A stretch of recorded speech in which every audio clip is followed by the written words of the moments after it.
नमोस्तु सर्वेभ्यः। संस्कृत में एक शब्द होता है पालित्य, जिसका अर्थ होता है बालों का सफेद होना, और वहीं एक शब्द है खालित्य, जिसका अर्थ होता है गंजापन, यानी कि समय से पहले बालों का झड़ जाना। ये दोनों ही खालित्य और पालित्य ऐसी समस्याएं हैं जिनसे हर घर में कोई ना कोई जूझ रहा है।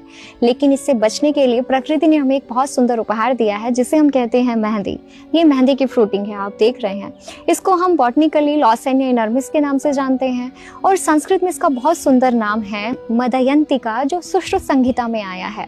वहीं इसका एक नाम है नखरंजिनी। नख कहते हैं नाखून को, रंजनी अर्थात रंगने वाली। तो ये जब भी आप मेहंदी का प्रयोग करते हैं, आपने देखा होगा कि हमारे हाथ और नाखून सब रंग जाते हैं, बाल रंग जाते हैं।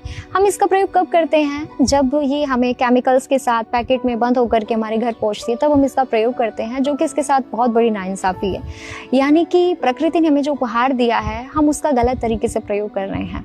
देखिए, ये पौधा अपने आप में बहुत सुंदर पौधा है, बहुत गुणकारी पौधा है। ये एंटी माइक्रोबियल प्रॉपर्टीज इसमें होती है, एंटीऑक्सीडेंट ये होता है, एंटी इन्फ्लेमेटरी गुण इसमें पाए जाते हैं, जिसकी वजह से हमारे बालों की जो भी समस्याएं हैं, चाहे बाल सफ़ेद हो रहे हैं, चाहे झड़ रहे हैं, चाहे उनमें डैंड्रफ रूसी है, तो उसको भी दूर करने का ये पूरा सामर्थ्य रखता है। लेकिन कब? जब हम इसको नेचुरल रूप से अप्लाई करते हैं।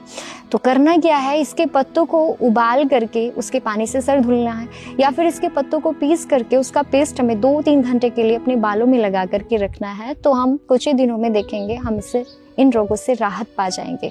और दूसरा क्या है कि जो भी स्किन डिजीजेज है, वो चाहे स्किन बर्न हुआ है, या फिर एक तरह से कोई खुजली की समस्या है, या कुष्ठ होता है उसकी समस्या हो जाती है लोगों को, तो इसके पेस्ट को हमें अप्लाई करना है और इसके पत्तों के पानी से स्नान करना है। दूसरा, यदि किसी को जोड़े की दर्द की समस्या है, तो इसके पेस्ट को एरंड के पत्तों के साथ पीस करके, एरंड के पत्ते और मेहंदी के पत्ते लेकर के उनको पीस करके हमें अपने जोड़ों में बांध देना है। तो 2 से 4 बार यदि हम इस काम को करते हैं, तो उससे भी हमें राहत मिल सकती है। तो ये बहुत ही गुणकारी है। और आप देखेंगे ये जुलाई से दिसंबर तक इसमें फ्रूटिंग भी होती है, फ्लावरिंग भी होती है, और इसके फूल भीनी खुशबू वाले सफ़ेद रंग के, थोड़ा उसमें क्रीमिश और पिंकिश उनमें टोन रहती है, उसके साथ वो खिलते हैं, बहुत सुंदर लगते हैं। इसके फ्रूट्स आप देख सकते हैं, अभी ये परिपक्व अवस्था में होने जा रहे हैं, तो इनमें आप देखेंगे थोड़ा मरून कलर आ गया है, और मटर जैसे गोल गोल ये फ्रूट्स होते हैं, बहुत ही सुंदर ये दिखाई देते हैं। तो ऑर्नामेंटली भी ये बहुत सुंदर दिखता है, और साथ ही इसकी जो थेरेपेटिक वैल्यू है वो भी बहुत अच्छी है। तो हम इसका जो प्राकृतिक उपचार है वो लें। ये नेचुरल डाई है, और नेचुरली हम इसको प्रयोग करें। नमस्ते।